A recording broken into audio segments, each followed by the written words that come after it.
Hey guys, hope you're all having a great day. Today I'm going to be tidying up my banana plants for the winter time. These are the Basjoo hardy banana plants. I have a number of other videos from the past on there. I'm going to link the playlist onto this if you want to actually see the rest of those videos. But it's that time of year to actually just get them ready for the winter time, cut them down, and I'm going to be trying something different this year that I haven't done before. So we'll see how this works. So as many of you might be familiar, I have one clump of the Basjoo plants here and then another clump here. You can see that these are a little bit on the shorter side. They didn't grow super tall this year, but that's also because I let a bunch of plants grow. Next year, I'm going to single stem it and just have one up. I'm hoping that next year I can have them to be a much taller tree form instead of it being more like a shrub. I'm hoping I can get maybe like 6, 7, 8 feet out of them next year, and just by doing one singular plant. But there's one more thing I'm going to do besides that, and that's actually going to start right now.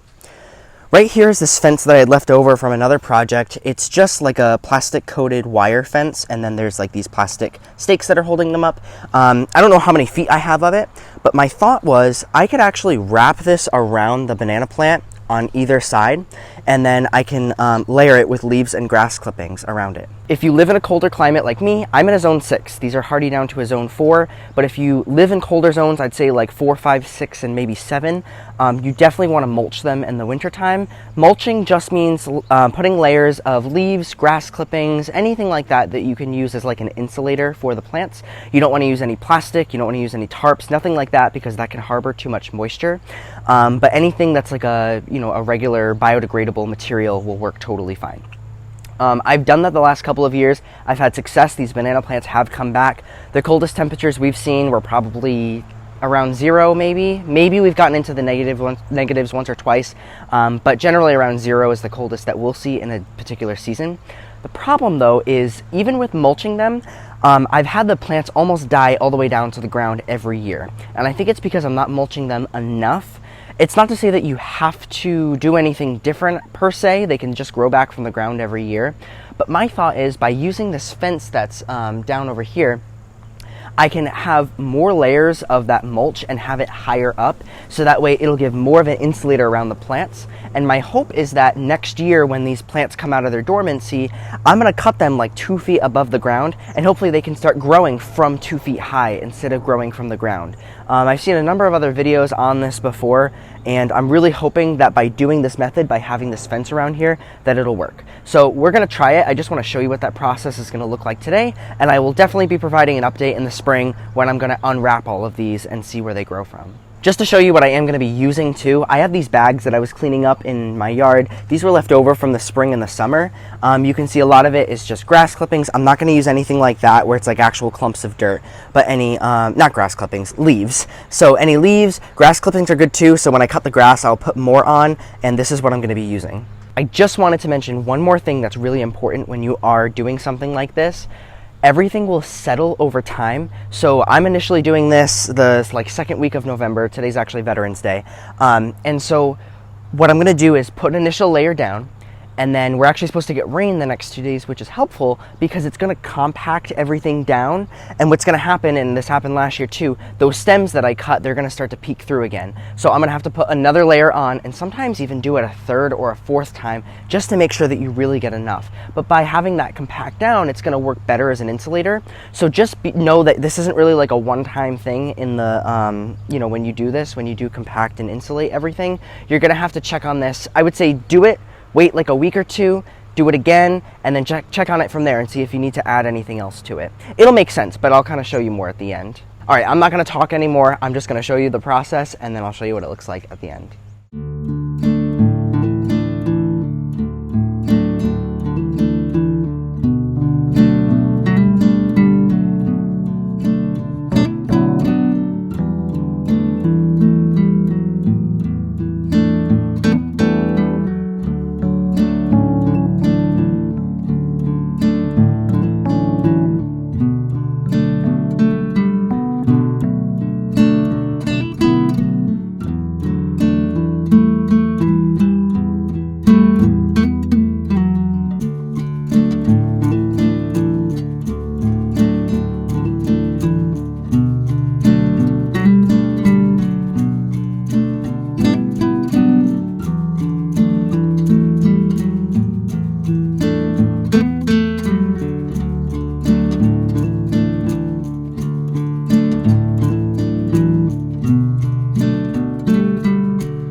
Okay, we are all done. It actually only took me maybe about 20 minutes or a half hour. The longest part was actually just cutting the fence and moving the plastic rods to different spots where I actually needed them.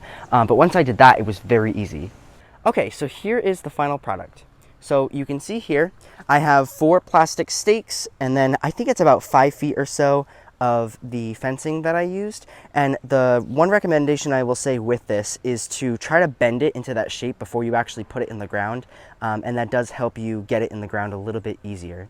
You can see that there's just layers of stuff that I had from compost.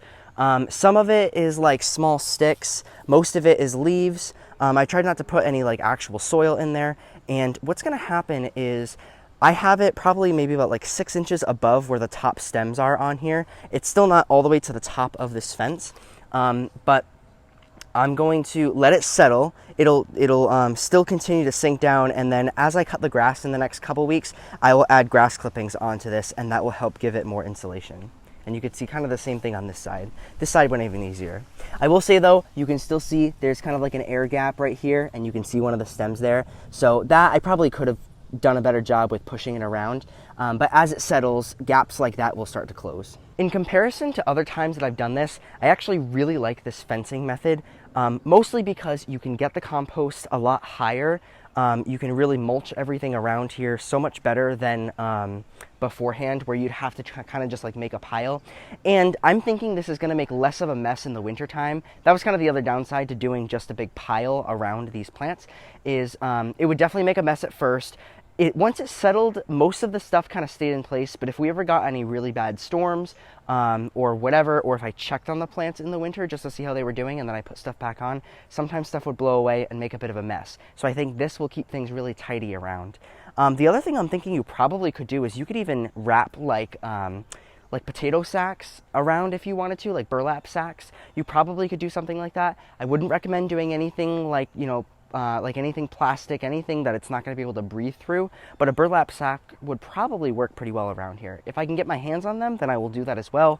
If not, I think it'll be fine just like this. I'm just going to make sure that in the next couple weeks, especially as we start to see temperatures in the like mid-20s or so, I just want to make sure that I really do keep putting more layers on here and get rid of as many of those air gaps as possible.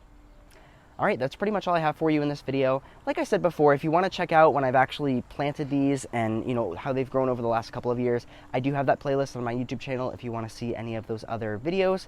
But besides that, if you have any questions, comments, anything like that, feel free to put them in the comment section down below. Besides that, I will see you guys in the next video.